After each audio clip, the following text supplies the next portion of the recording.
Welcome everybody to Sika Talk. My name is Adam Lee, an MFA student majoring in studio art, concentration on intermedia. Before starting the talk, I will read the territorial acknowledgement. We would like to begin by acknowledging that Concordia University is located on unceded indigenous lands. The Kanien'kehá:ka Nation is recognized as the custodians of the lands and waters on which we gather today. Churchake, Montreal is historically known as a gathering place for many First Nations. Today, it is a home to a diverse population of Indigenous and other peoples.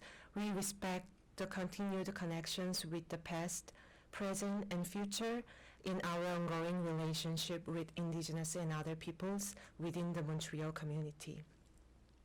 Conversation in Contemporary Art is a visiting artist lecture series and graduate level course sponsored by Concordia Studio Arts MFA program.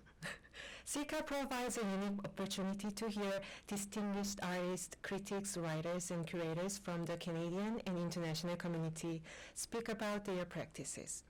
Also, today's Sika Talk is connected to the Bronfman Fellowship. One of our guests, Frédérique Laliberté, is 2018 recipient of this generous award, which includes this collaboration work.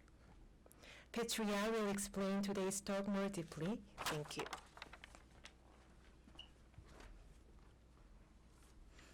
Good evening, everyone. My name is Petria dos Santos, and I'm a graduate student in the Studio Arts program majoring in photography. I'd like to introduce tonight's guests by starting with a brief biography. On Etu Heureux was founded in 2008-2009 on a cold February day by Frédérique Laliberté and Sarah Leroux. Its work has been presented in Quebec City, Vanier, Wendake, Montreal, Mexico, Switzerland, and in the Sahara Desert, and on the internet. The collective wears clothes. Its astrological sign is Aquarius. If you want to know more about its personality, please feel free to Google search Aquarius. On Etu Heureux holds not one, but two masters from well-known and cool institutions whose names are, alas, too long to be included in this 100-word bio. This conversation is a conversation about conversation.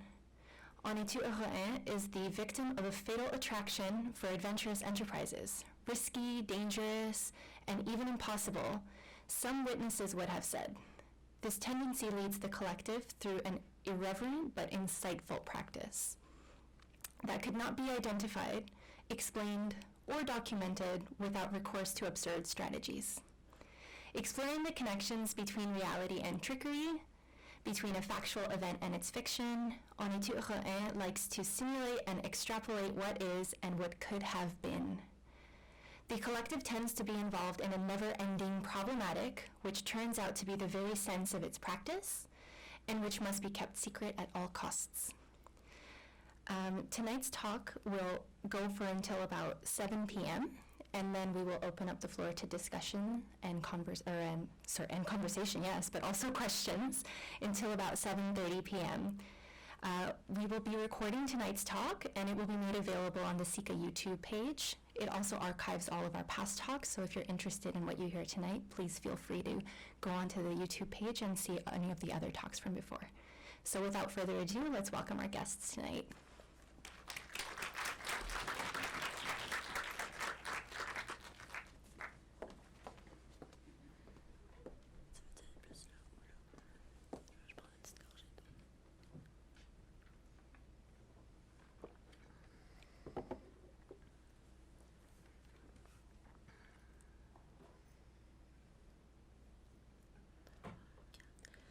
Good evening, everyone. My name is Frédérique, and my name is Sarah. We are On Etu Heureux. We have been working as a duo for the last 11 years, and we are really happy to be here tonight. Thanks for joining us. We realize the fact that we are currently speaking simultaneously does not help with keeping an audience focused. but it is important right now that everyone listens carefully.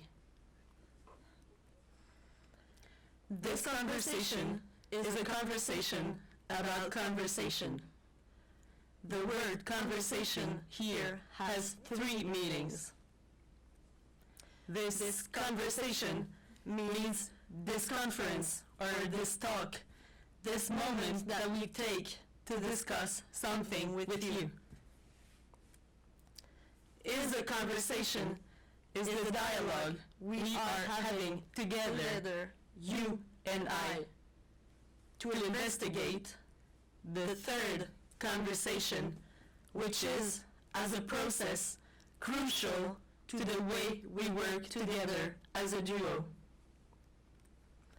So, this conference is a dialogue about our collaboration. The struggle we have had while preparing for this talk has brought our own attention to the way we perceive this partnership and how it is growing. As we went through the struggle of figuring out what to say in this talk, we got somewhat lost in the maze of how to say it. For example, we thought we could speak together as one like this for the entire duration of our talk.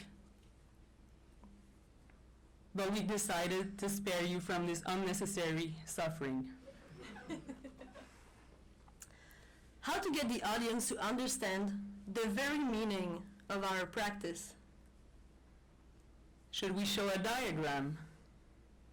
A diagram offers visual representation of the relationship between key elements.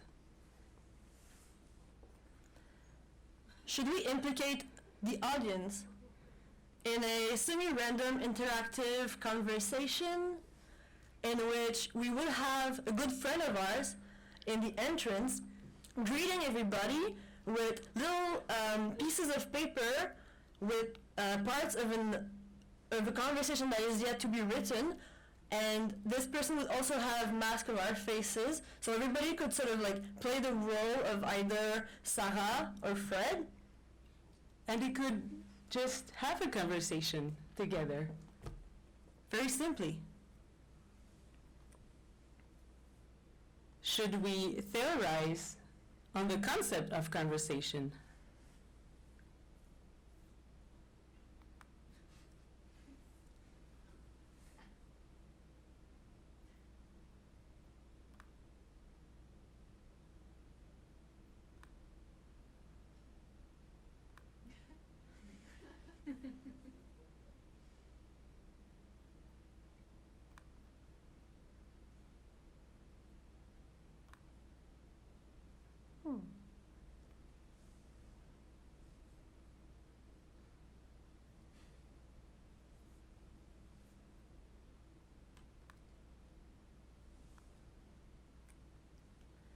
Should we simply share the research we have done in the past couple of years?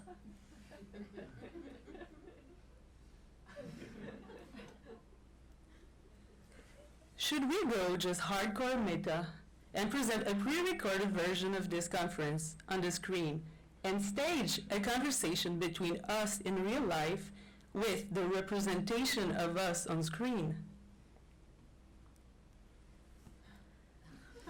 Should we invite an expert of some sort, as we often do, to divert attention and use it as a tool of mockery against solid knowledge? It becomes clear there's a shift between what we are trying to express and the formal, technical, conceptual stunts that we get ourselves stuck in.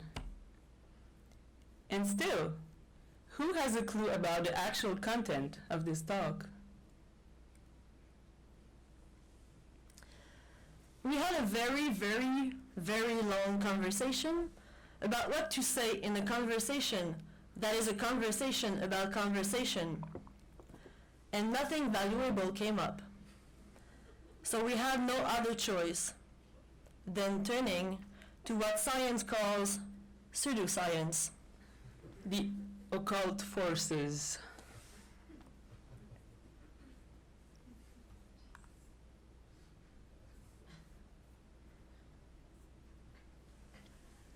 we decided to play the tarot cards and ask the question,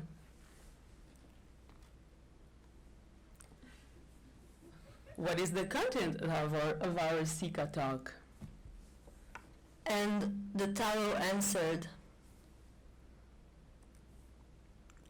The first card to be drawn represents the global portrait of the situation. We got the snake. In tarot, the snake symbolizes resistance, the mutation of ideals, and liberation.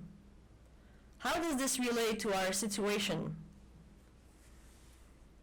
We relate to resistance, we think, in our relationship with art institutions.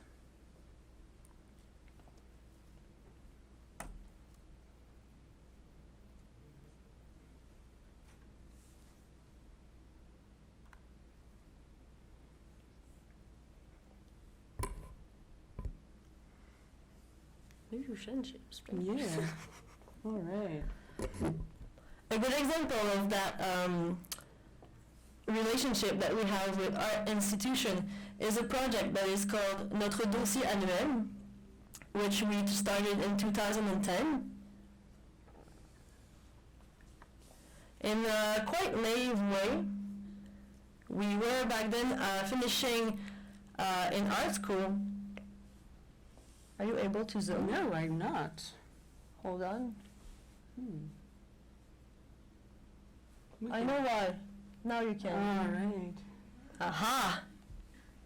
Oh, here you are.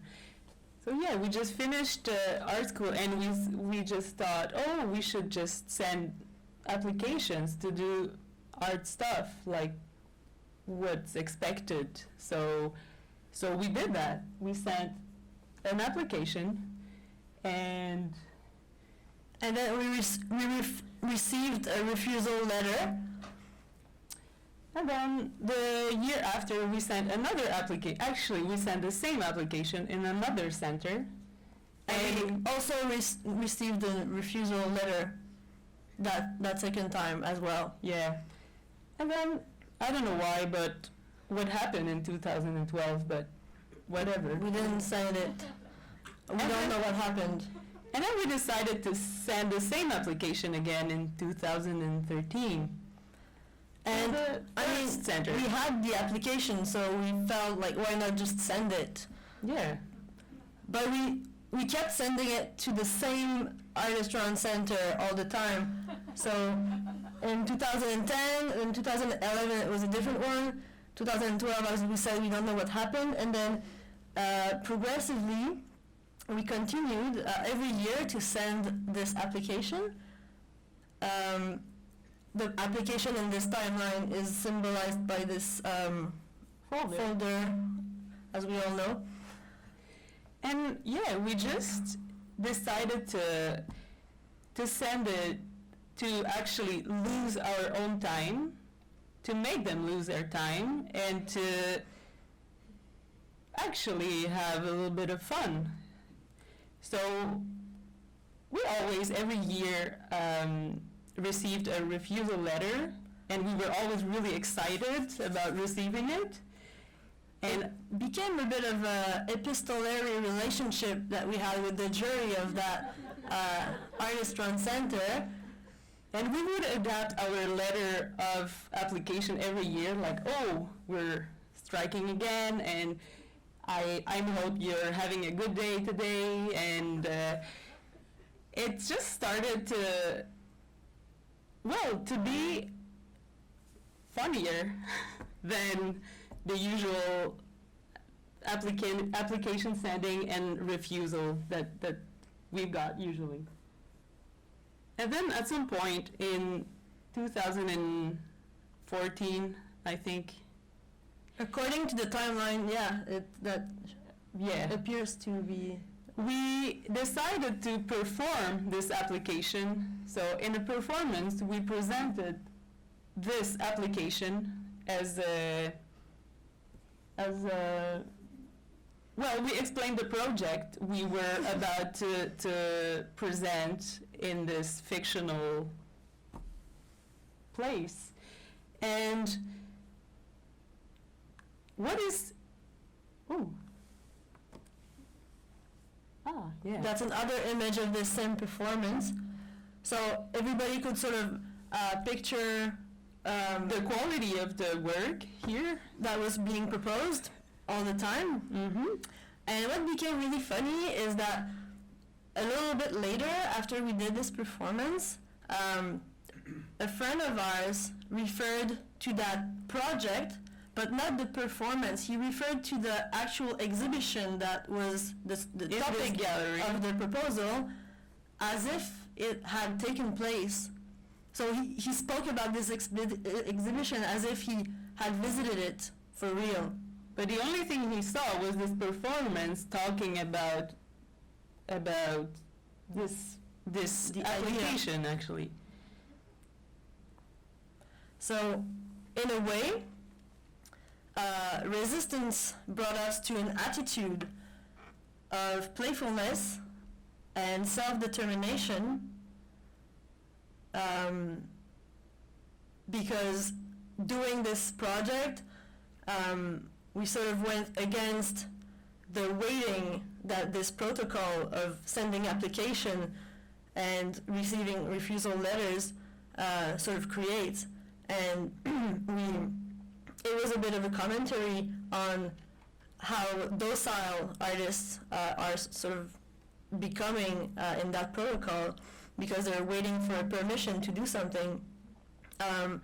And we decided not to wait to do something, and actually the sending of the application became the project itself. And it was much nicer And much than easier. the exhibition, because it doesn't take a lot of time, to be really honest. So, but the anecdote with this friend of ours who believed in the exhibition to be true became really sort of the crunchy part of this project for us, and it turns out that in the end, institutional critique is not the core of what we are interested in. The second card to be drawn represents the challenge to come. We got the talisman. In tarot, the talisman symbolizes protection, healing, contemplation, a protection shield, peace, harmony, and the absence of external influences. But how does that relate to our challenge? And what is the actual challenge? Is the challenge the Sika talk? No, it's not. The challenge is disguised in a Sika Talk costume. Clearly, we have made the preparation of this talk much harder than it should be. It became an introspection, almost a duotherapy. That is the challenge. The challenge was to sit down together, drink hot water, and ask ourselves, what's up with On est-tu heureux un?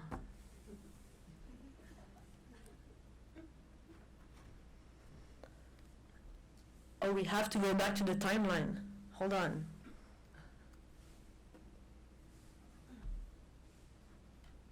Je vais dézoomer. Okay. So, until now, what we were involving ourselves in were mostly activities of reaction towards the external world, and some external forces that we felt we sort of were playing against.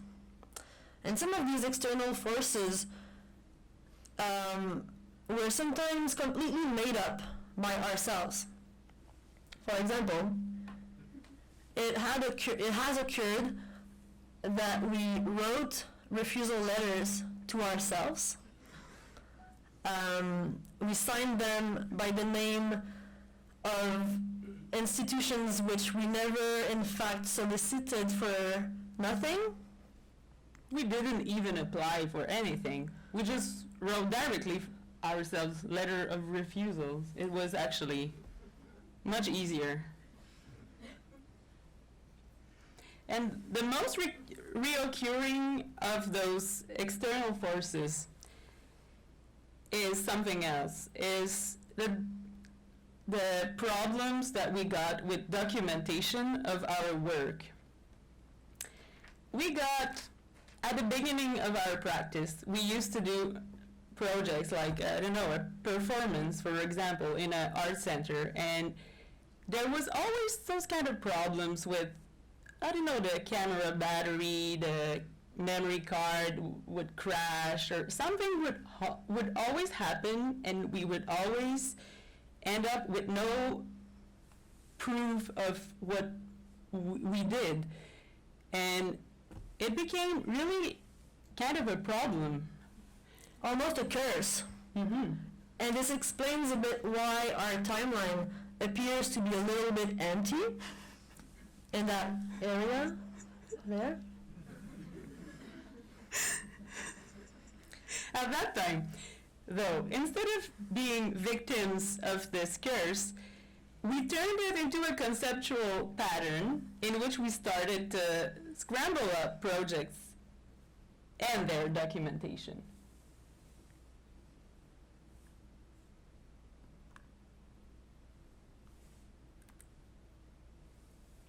A good example of that scrambling up is this project titled Notre 1%. But someone will explain it better than us. Oops. 1 minute. Yeah. All right. On the shore of St. Charles River in Wendake, Canada, on Maisonneuve's hand, assembled enormous three-dimensional red letters forming the statement noted 1% translation, our 1%. More than 6 feet high, the aluminium structure was equipped with a flotation system that would allow it to sail, standing straight, on the river. On Saturday, June 27, 2015, around noon, on Maisonneuve's hand, proceeded to the official setting afloat of noted 1%, the first migratory public art piece in Canada. This risky maneuver was a success and the structure was quickly taken away by the stream. From then on, one could only contemplate it fortuitously. Wi-Fi surveillance cameras were set in strategic locations along the path of the river to enable video captures of the passage of noted 1%. Near the setting afloat spot, on Maisonneuve's hand, held a cultural mediation kiosk where they maintained their work's documentation while offering explanatory scrolls and homemade lemonade to the public. This project refers to Quebec Province's Art and Architecture Integration Policy, 1% policy, which stipulates that every public space must allocate 1% of its total construction budget to a work of art made to fit it. On Maisonneuve's hand, wanted to give the St. Charles River public space among all its own 1%. At the end of the festival, they recovered the sculpture in Quebec City's old port.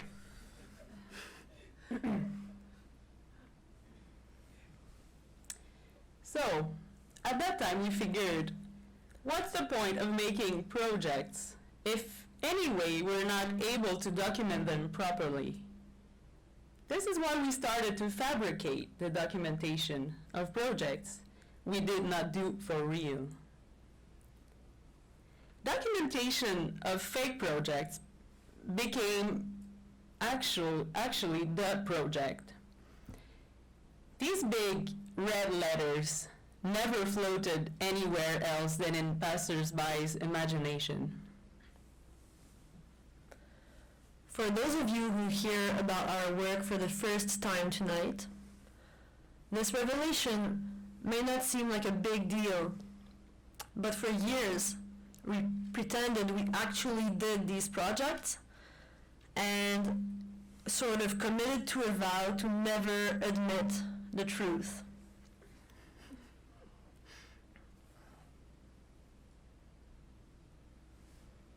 At that point, doubt became for us an artistic matter.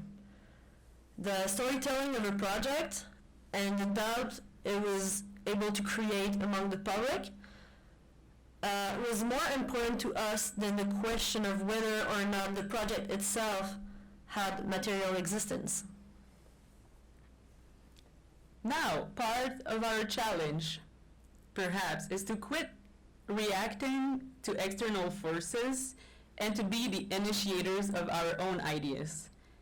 And this is what will be revealed by the third tarot card. The third card to be drawn represents how the situation will be lived as one takes on the challenge.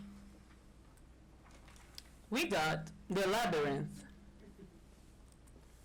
In tarot, the labyrinth symbolizes crossroads, opening of new horizons, dead end.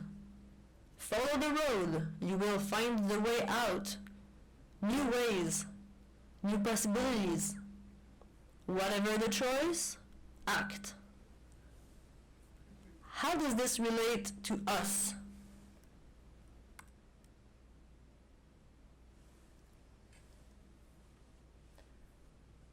Hey, j'ai bien réfléchi, puis je pense que On est-tu heureux 1 devrait aller faire une œuvre dans le désert. For real. LOL. Je suis on ne peut plus sérieuse. Le Sahara. Genre, ouais. Tu sais, quelque part où il y aurait for sure aucun public. Je crois qu'il y a un potentiel important pour nous. Ouais, j'aime ça. Mais faire une vraie œuvre ou juste semblant? Une vraie, mais personne ne nous croirait. On pourrait écrire salut en crissement grosses lettres dans le sable. Inc, bonne idée. This is a conversation, a Facebook conversation we had in March 2016, a little less than 1 year after notre 1% project. This was the beginning of the labyrinth.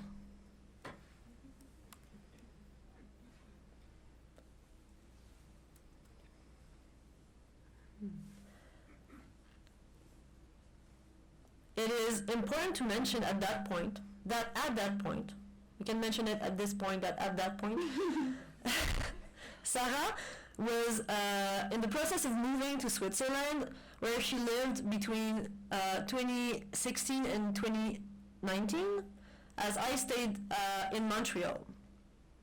So most of the conversations we had were taking place on the internet, and this had a big impact on the way we were able to work together.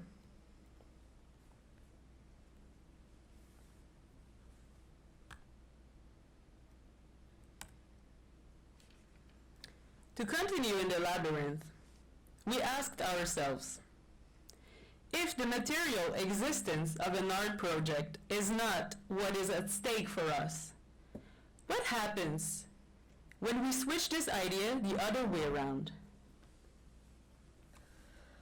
Our thinking was, the desert is a place without a public. This was a thinking we had before having ever setting foot in the desert, but we thought it was famously empty and far away.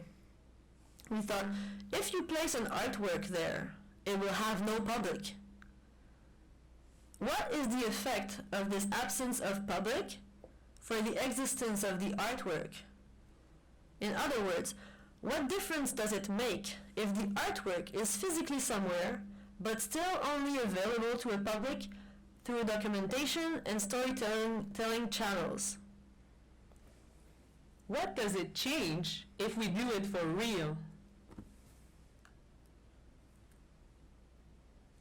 This was the premise of a project we're still currently working on. Le Désert, a film about the existence of an invisible artwork. So, for this project, we created a material work of art. We went to the Sahara Desert in June 2017 to install the artwork. We found an appropriate spot in the desert, and we left the artwork there. We documented this quest on the spot without a scenario, because who knows what can happen when you bring an artwork in the desert.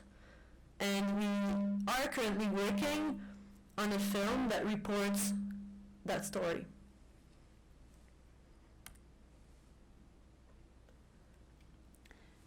If we go back to the tarot cards meaning, this project was and still is a labyrinth. A new working process with lots of impasses has emerged.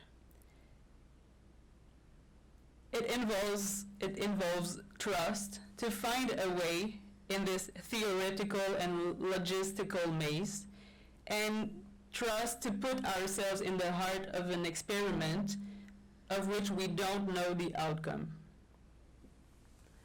We went to the desert not because there was anything there for us to gain, but rather we went to the desert because we wanted to know what we would do in the desert. So we did that for the sake of research mostly. Research creation, I would even say. The fourth card to be drawn represents the sacrifice that has to be done. We got the fire. In tarot, the fire symbolizes liberation, restoration, to free oneself from their fears, cleansing, deciding for oneself, potentially changing one's image, and find self-esteem again. In connection to these concepts, what is our sacrifice? We discovered that our sacrifice is to admit that On est-tu heureux un is not a visual artist. Pretending we were visual artists led us to lie, once or twice. Some people thought we were lying to make fun of them. We lied because we often found ourselves unable to achieve the visual art project we said we would do. In fact, we found it more interesting to tell the story of a project than to actually do it. We have lied for the sake of storytelling. When we told people we had let a floating sculpture go in the stream of the St. Charles River, some said, "Wow!" Some were a bit worried for the sculpture going through the rapids. Some were skeptical.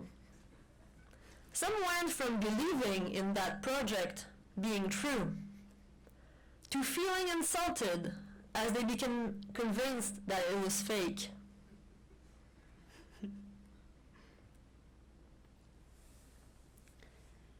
These various reactions brought our attention to the relationship between images, belief, and trust. We became conscious of the importance of doubt for us to use as an artistic material. And we came to realize the preponderance of invisible matter in our visual artwork.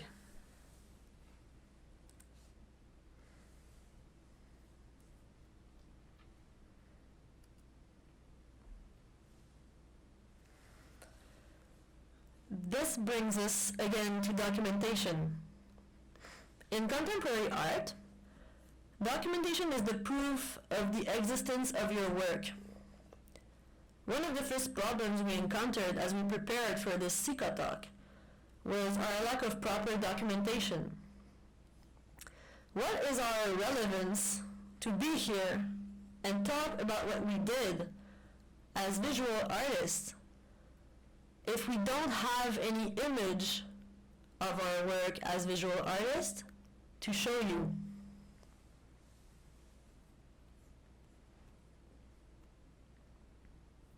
But what we do have is a smoked salmon.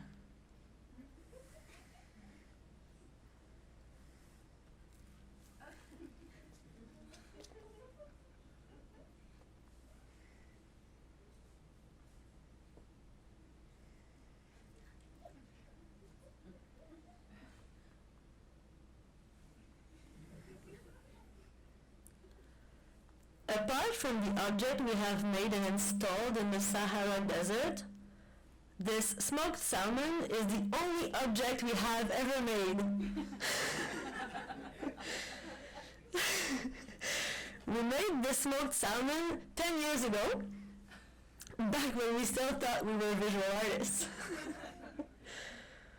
We brought the smoked salmon to the Sika talk. It is here before our very eyes. We are going to pass it around. We all agree it exists, right?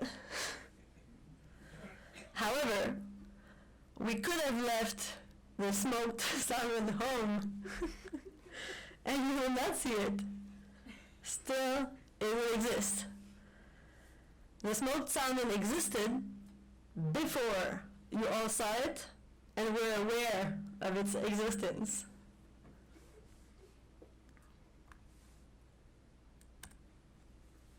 In the same way, the object we have installed in the Sahara Desert exists, whether or not anyone is aware of it. Now that we know we are not visual artists, our work is no longer about having made or not having made something. But it is about taking a bit more time to think and talk about this object and its modes of existence. And this brings us to the final card we drew from the tarot game. The fifth card to be drawn represents the outcome of the question. In our case, the conclusion of Onitsuere An's introspection, which was wearing a Sikotok costume. We got the oak. In tarot, the oak symbolizes patience, tolerance, wisdom of the elderly, self-determination, perspicacity, magic, and truth.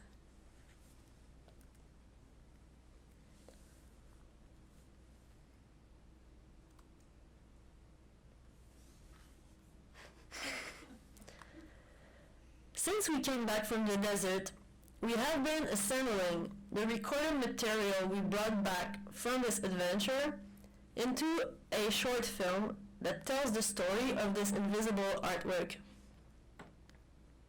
This is taking very, very, very long. Until very recently, we still were not living on the same continent. Yet, we spent an average of 15 hours a week talking on messenger call to navigate our way through the post-production of this film.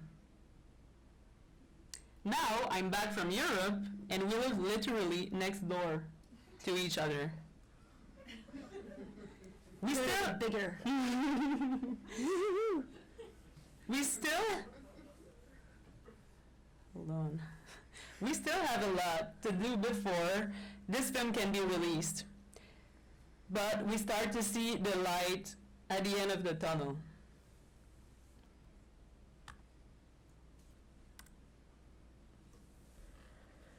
We have been working for the last 3.5 years on this multifaceted research creation project. It took us an hallucinatory amount of time, of work, of energy. It is a huge commitment, and we have not yet come to a final result satisfaction. However, we are having an incredible amount of fun learning and working while making this project, and any project in general. We may not have a lot of means in the making of this film, but what we do have is time. And to be able to do projects and not feel an urge to present them is a rhythm that allows time for a more complex project and more quality time spent with the project itself.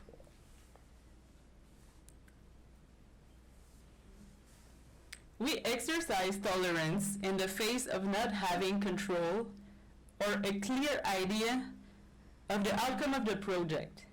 We are therefore open to multiple surprises showing up through the process. Now, we feel empowered to operate independently, outside of the codes of the art world, rather than against them, like we used to do before. Our practice is not focused on achievements or recognition, and Le Désert, this project, is the turning point in the life of our collective.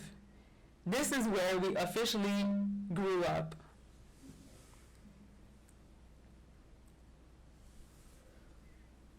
The magic of the oak expresses how we can get ourselves in absurd, disproportionate projects that take forever, and somehow not only do we survive, but weirdly we end up with even more appetite for even stranger and more ridiculous ideas. But mostly we're having a non-stop conversation from within the inescapable loop of our projects. And our enthusiasm comes from this conversation. So as we established that we're not visual artists, that we don't seek recognition, that we rarely present our work publicly, that we take forever to inquire and polish every step of every detail of every project without much feeling of closure. Yet what keeps us going, and heureux un, is the profound friendship that is in fact the foundation of this teamwork. And through this Sika Tarot introspection, we found out that this is our protection shield, the magic of friendship.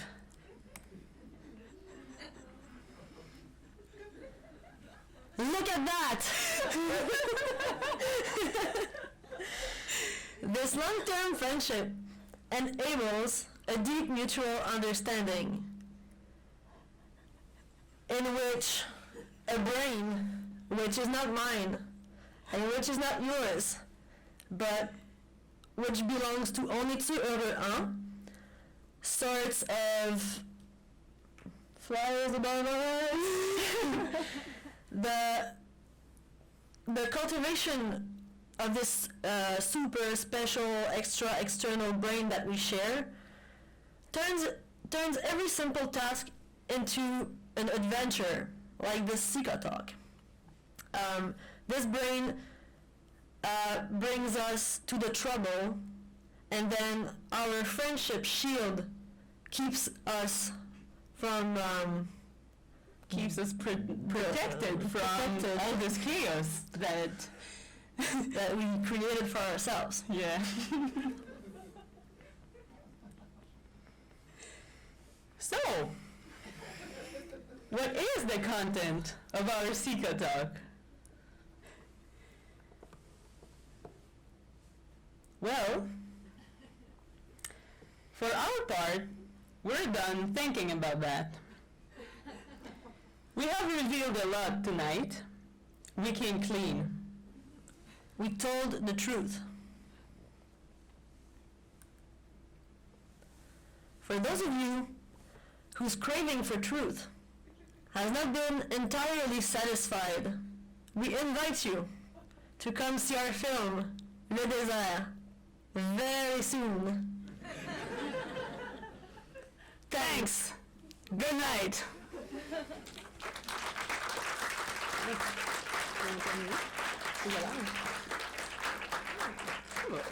Wrap ça. Ouais. Oh. Oh.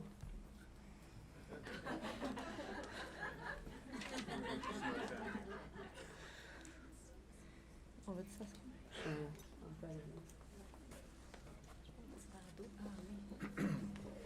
Good idea.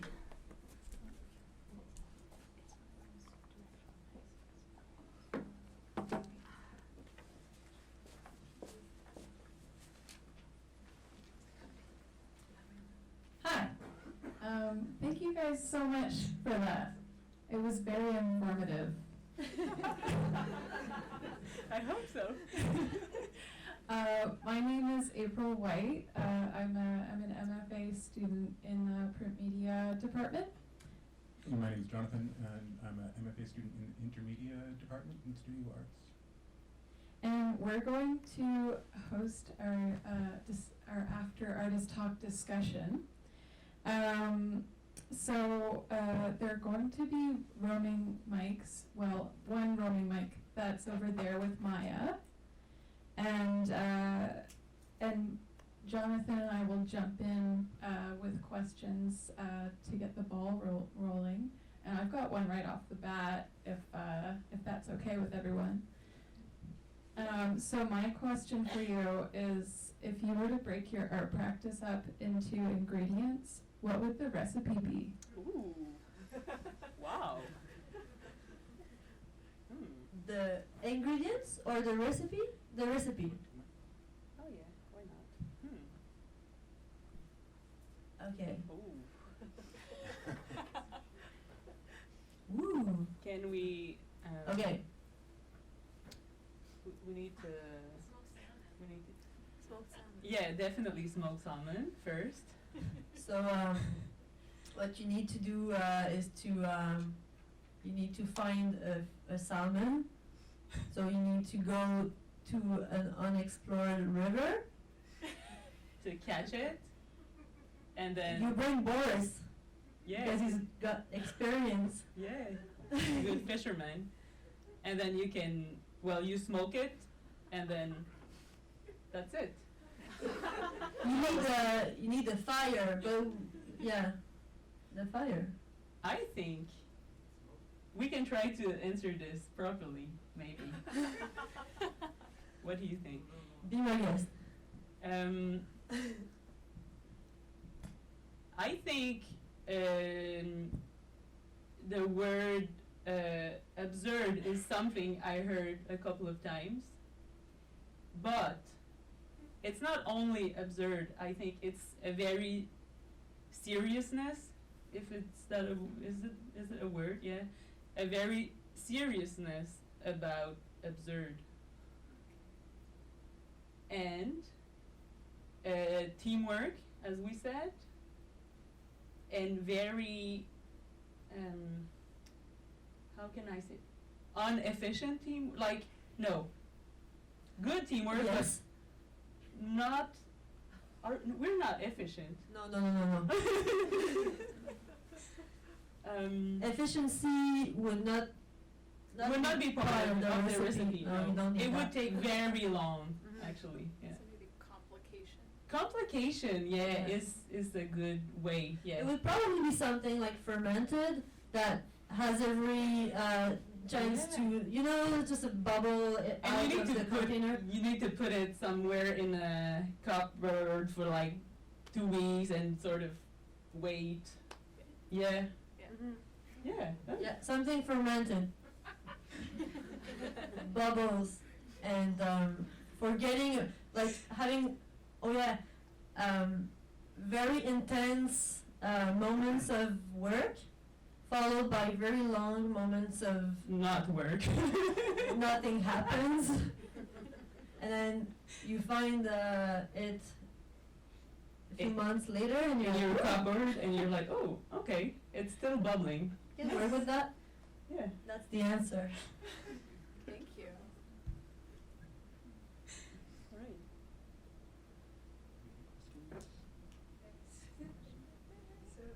Hello, hey. Hi. Sorry that I came in late. No problem. We didn't notice. I'm really glad. I'm really glad I came to this talk. I was totally blown away by your projects, and it's very funny that I was actually thinking about this question last night very intensively because one of the classes I'm taking, you know, this famous sentence of if a tree falls in the forest and no one hears it, did it happen? And then I came into this talk and hearing about your project, I had to reflect on that sentence again. And I was like, oh, what a coincidence. But I was also thinking like that, you know, the human society, the major part of our cultures around the world, doesn't matter which part of, you know, the globe.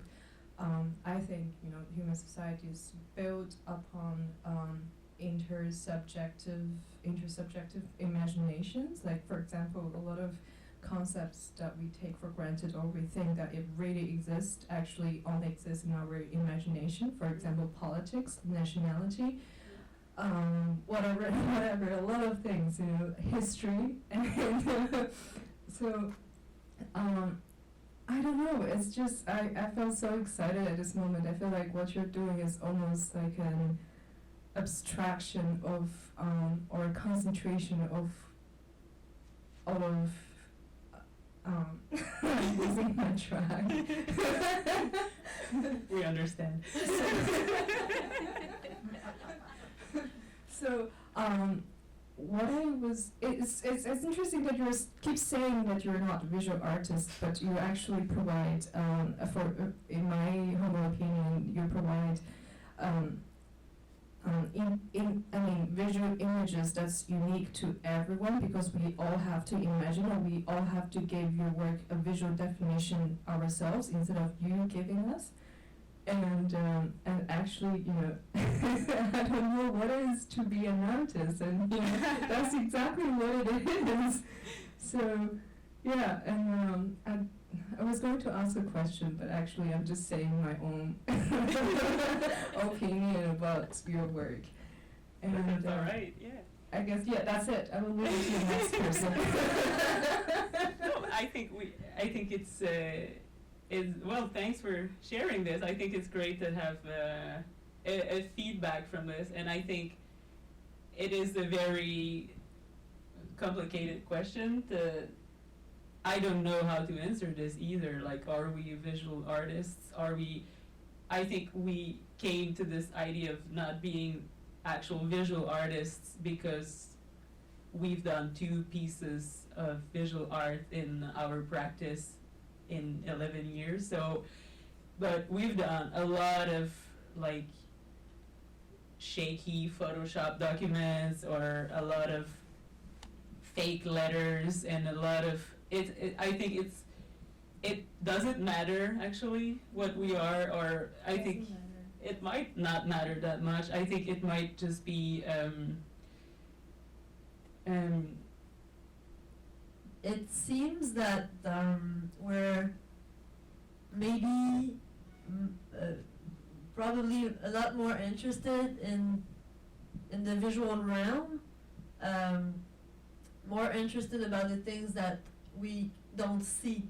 So then we don't see them, so sometimes we have to make them up, or sometimes we have to talk about them because they're not together with us here in this space. So we try to bring a lot of the unseen into the work, so that there's still of course a connection to the visual in that sense, but it's just like a sort of reverse relationship. But I think we're really interested in storytelling, but it doesn't mean we're writing novels either. So it's kind of, I don't know where can we put ourselves, and this is why we had this kind of Sika talk crisis, because actually it took us so long to do this talk because we were completely lost in this, but this helped us to came forward and to say, yeah,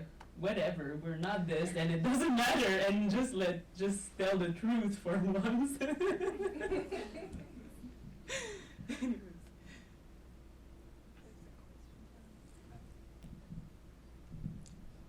Hello. Hi. So you guys were talking about how you've come clean and you're not lying anymore. I'm just wondering if that comes from any sense of like guilt, or you have to make any reparations or anything to people maybe you've hurt from lying? No. Okay, my second question is... We've never hurt anyone. My second question is this like a new code for you? Are you going to stick to it? Yeah, I was wondering a lot about that. When we were actually writing all of these things, I kept like, when we kept asking each other like, is this a commitment? Like, do we have to stick to that? Like, does that mean we can't tell lies anymore? That would be so sad. We won't make any promise. Let's just say that. But I mean, what's a lie anyway? Is a story a lie? I mean, when you read like a Danielle Steele novel, is that a lie?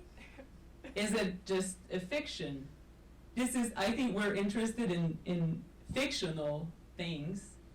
Some people call it lies, especially people we know personally, and they have been hurt at some point because they learned that something was fake or fictional. But I don't think something fictional is necessarily a lie. That's an open question. Especially in the art world, like, can we just have a little bit of fun anyways? Like, Yeah, it seems like we spend a lot of time fictionalizing a lot of what could just be we complicate the relationship we have with truth a lot, and we do that with fiction. So, and we keep saying like, probably this is all more about literature than it is about anything else, because all we do is talk and write. Yeah, and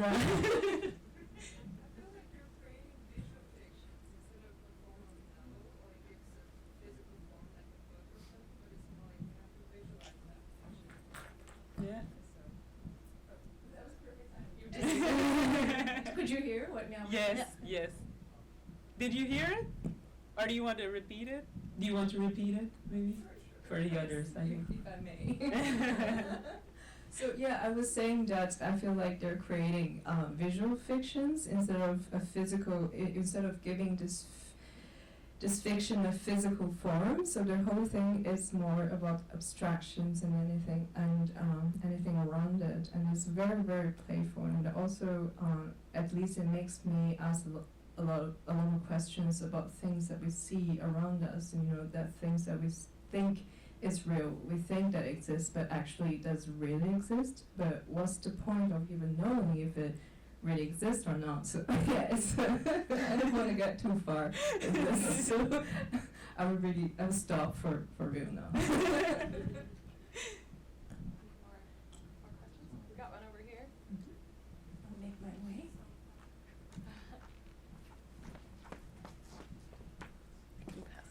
Okay, I turned it off, so turn it on again.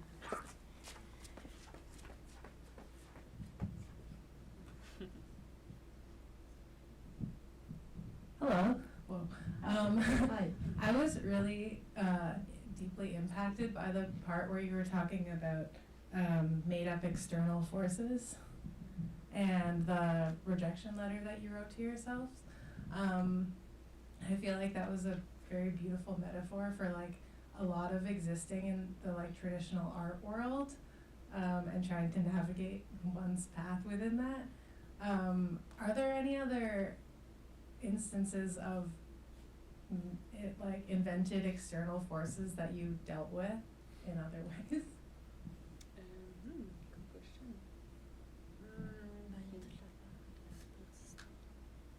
Oh, yeah. Yeah. Well, yes. It was more like a positive external force, but are we gonna? Yes. Yeah, we can. We can clean tonight. Yeah. Okay, so we also wrote ourselves, or like we wrote the art community a letter that Okay, I'm gonna just give a little bit of context. So this artist run center that we keep sending our application to, they had when they sort of like fundraising event, and they invited us to perform there, but we were unavailable. So, but we said yes anyway because it has occurred many times that we didn't necessarily were there physically to do a performance. We haven't really spoken about that during the talk, but yeah, so we've had like many years of not living in the same country, not only the Switzerland moment, but throughout the whole 10 years we were working together, we were often not living in the same country. And so at that point when so we're sort of used to generate performances while not being there. And for that fundraising activity, what we did is we wrote a letter.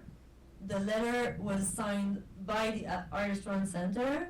We had a friend of ours who was, I think, part of the board of that Artist Run Center. To read the letter to everyone during the evening. And the letter was announcing that we won a prize. Given by the Arts Center. It was awarding the most persistent collective of artists to ever have sent any applications there. So it was called le Prix Persistar. And then the next year, when we applied again for notre dossier annuel, we just mentioned the fact that, remember, you gave us a prize. And it didn't seem to make much of a difference to them. But it gave us a bit of juice, like to renew the application a little bit. Well, not really the application, because it's always the same old bad project, but it's It started like... the letter, the cover letter was a little different. It was like, hey, thanks for the prize, we're really honored and touched and blah blah blah. So, and it was also giving us annual annual exhibition retrospectively. There. Since so we were like, hey, what's up with the annual exhibition? Yes. Yeah. Since 1986. So so many, but a lot of work to have been presented. So this is one of the other external forces that we've created. But yeah, this one was more positive for us because we won a prize. So and it gave us, some we put confidence. It in our CV. And and are there other external forces? Ben oui, il y a toutes les affaires. On s'en va dessus. Should we go into it? Okay. Okay, so we've had many encounters with alien forces as well. But it was in the, it's a long time ago. It's like 2008, 9. It was like at the very beginning of our practice. So we decided to document those encounters in a project. So it helped us to to build our practice, our Photoshop skills, I would say. Yeah. Definitely. And also all those documentation problems that are real, actually, for real. And I think that's it, right? Yeah. That's enough. We haven't. Oh no, je peux dire. I'm not gonna say that. Ben non. Yeah. Let's just say we're not done dealing with extraterrestrial forces. Yeah. Would you agree? Yes, I agree. Any more questions up there? I'm gonna pass the mic to Jonathan here for one. So in relation, when you're trying to describe the ingredients of your work, you talked about absurdity, and it seems to me your work is kind of actually critiquing the absurdity of being an artist, because I think a lot of us can relate to writing an application every year, getting a rejection every year. I wonder if you have independent practices of your own, separate, and how what the collaboration offers to that practice, as far as comic relief, and also how you would differentiate between something that the collaboration would do versus something you do on your own.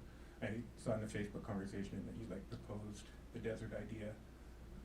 So is there a reason why that wasn't your own project, or how you brought it to the collaboration as opposed to?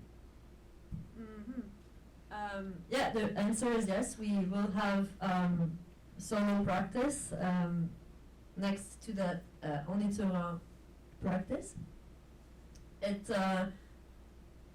Would you say it's our solo practices are a bit More docile, maybe? yeah, maybe a bit easier to manage? Yes. Yeah. I think it's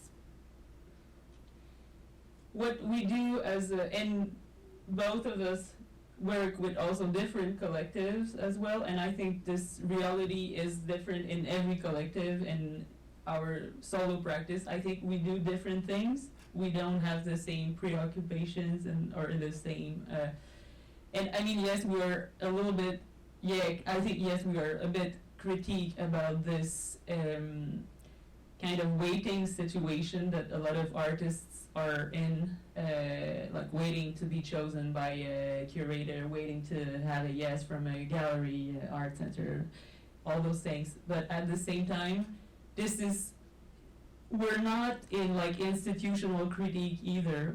I think we're somewhere, we want to play with this idea, but our main goal is not to go and throw tomatoes at institutions. We don't, and no one here can say that, oh no, we don't need those institutions, we're too cool for that. This is not the point either. And I think this is more of it just happened this way at some point, that when we got together as a team and we started to make things, it ended up this way, and we decided to have fun with this kind of application project, for example. But it is, I think, it goes beyond just the institutional critique. I think it's maybe one part, but it's definitely not the only part. And I think we get less and less interested in that, actually. We're going to keep sending this application for sure forever, but this is just it takes 5 minutes to do, and it is really not a big deal, and it's just to have a little bit of fun with this. I think also the empowerment of working together is kind of a release from all the pressure of being on your own, and also there is a lot of competition in the art community. You work with your friends, but you're also always sort of put against them into this pyramid where only one is chosen, and it creates a lot of negativity and a lot of moments when you don't feel like you have much control over that, and but to reunite and to sort of produce something together, especially without asking for a permission, but rather by with the empowerment of the togetherness, sort of just go for it and try something, and also not be afraid that it will be just a bad project. It's really, really relaxing. It's really nice. It seems it gives you permission to have fun in a way that maybe you couldn't get by yourself. Yeah.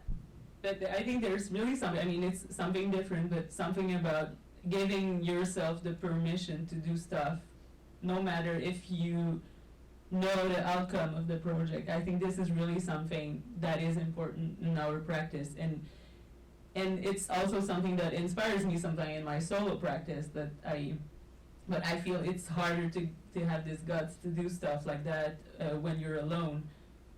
And the teamwork, I think, and even if you're a bigger team, I think it can even like go up to a next level. Yeah. You know what we're looking at right now. Yeah, it seems also that from the presentation that you have almost a formula in which you can't fail, and the independent practice is like you have this anxiety about whether this project's going to fail or succeed or what, but it seems like failure is success for you guys as well. Interesting. It depends what is like failing for you. Like from like the eyes of the society, we're total failures with this collective. I mean, and we don't present anything. I mean, something once every I don't know how many years. We don't make any money with that, and we spend an incredible amount of time not being paid doing what we do. So I don't feel like it's a failure. I have fun doing that, but it is. I mean, yeah. It's also that we go into project with mostly curiousness. So what we want to, like for us, almost the outcome is to finally get aware of what it was that we were looking for. So, for example, we go to the desert and then we just try to manage our way up to installing the artwork, and it's super clumsy. Any filmmaker would die if they heard what was our process to come about doing this film. And I mean, like, we were with a small team in the Sahara Desert, and like the other members of the team started at some points to become worried about like time or like efficiency and sort of like getting it done. And we were just like, I felt so much trust. Like I felt like whatever happens it will just be the juice of the story. It will just be the contents of what we tell afterwards. And indeed, something happened. Yeah. Yeah.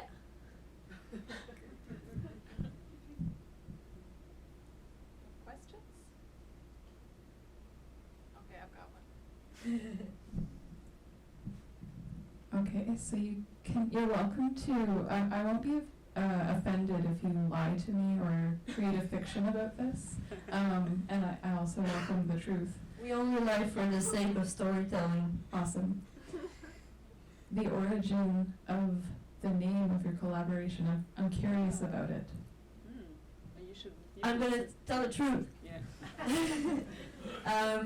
The name of our collective, On est toujours un, is a phrase that my grandmother used to say at Christmas or like any other family events, and she was just like a very happy lady who would just be really, really glad that everybody was sitting down to eat food together, and she would just like exclaim "On est heureux" all the time. And I thought you kept saying that all the time. I started to say that all the time. And me too. And then we felt it was a perfect name for a collective.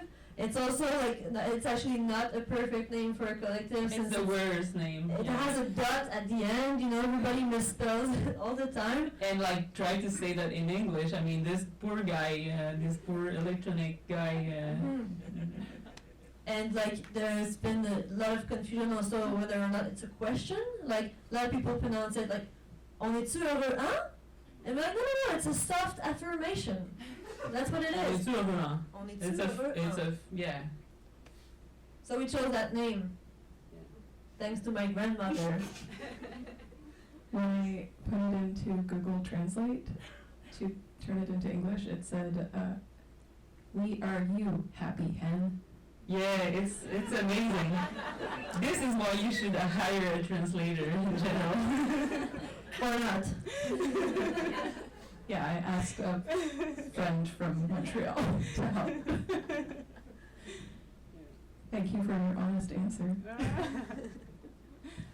Any more questions up there?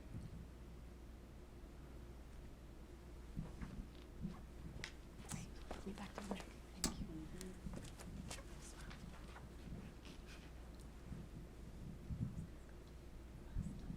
Hey, I'm just curious, in the timeline, there seem to be some extra things Show the stuff. coming up. Mm-hmm.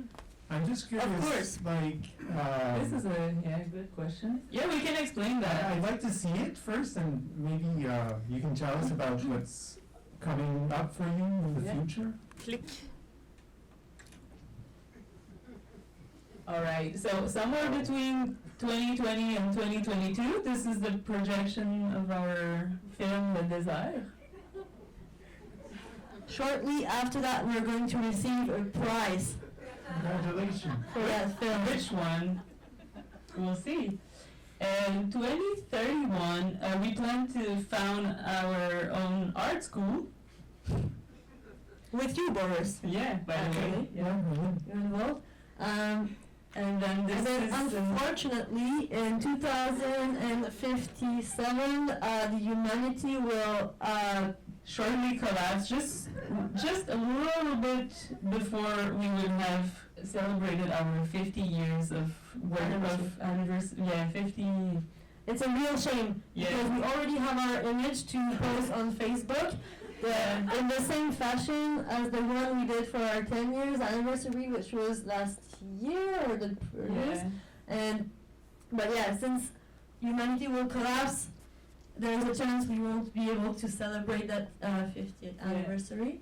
But at least Yeah. we have Okay.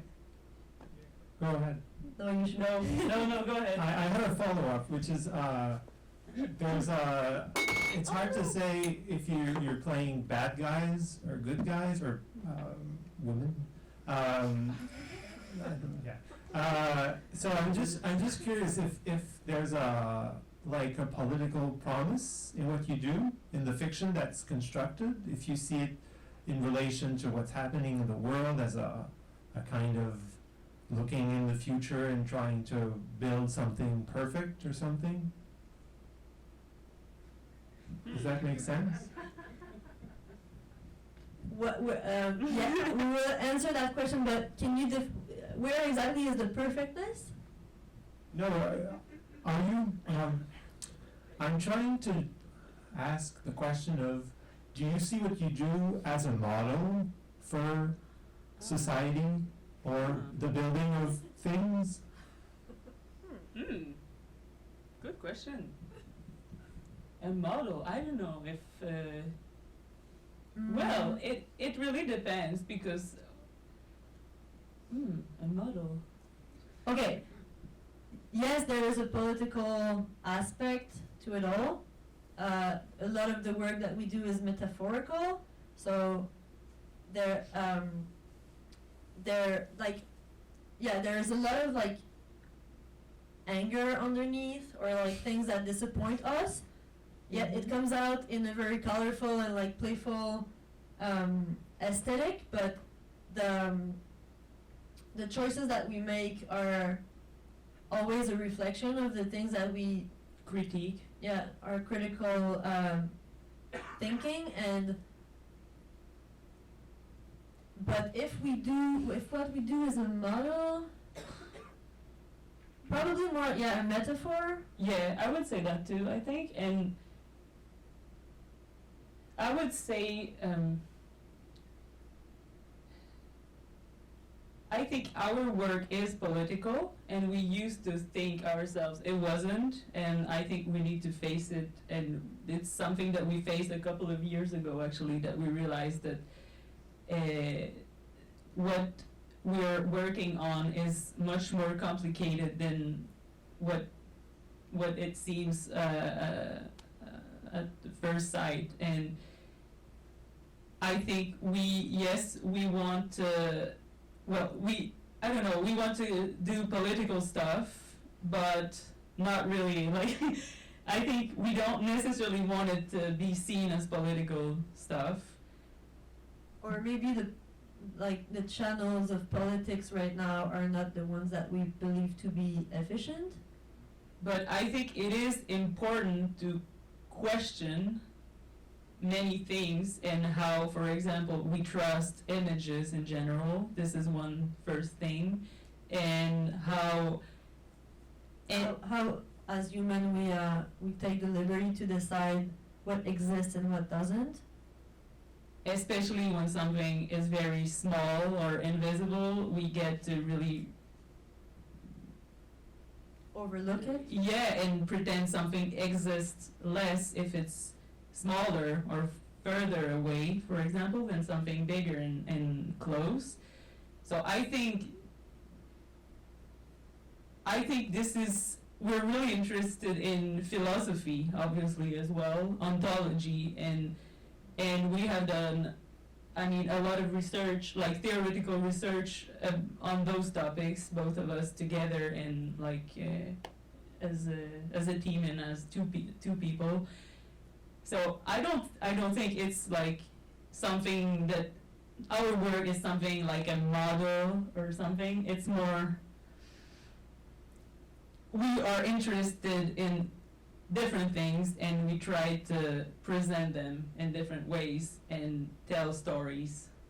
Maybe if it can make people think about different things, alright, but that's the way that we've found to be able to think, how would I say that? The projects that we do are the means for us to be able to think about these things in a more positive way. Mm-hmm. Yeah. Do you get it? It's a complicated answer. Yeah. I do see it as a model in that the shield, so that anger. Hold on, your intervention needs to be recorded. Yeah, I do see it as a model in that you presented a shield towards I guess you were saying the anger and the outside as friendship, and I think that's a beautiful model. Yes, indeed. Thanks, Bill. But it's true. I think it is the very base of our collective work as well, and this is why we can still be in the same room after working together for example 1 month together 8 hours a day. And I don't know, it's something that, and as I said a little bit before, it's also when you are together with other people, you feel like doing more nasty stuff or more ooh, edgy stuff. You feel like, oh, you're willing to do stuff you wouldn't do alone by yourself, I think. Yeah. So yes, friendship.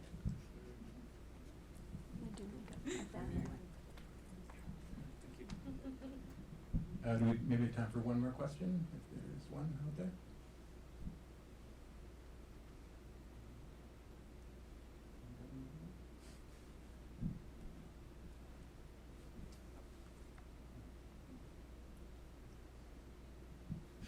Well, maybe we'll wrap it up. They did state earlier that there's nowhere else they'd rather be than here, so if you do have more intimate questions, you could come approach them and ask a question. And so thank you very much for coming. Thank you, Frédérique and Sarah. Thank you so Thanks much a lot. for being here.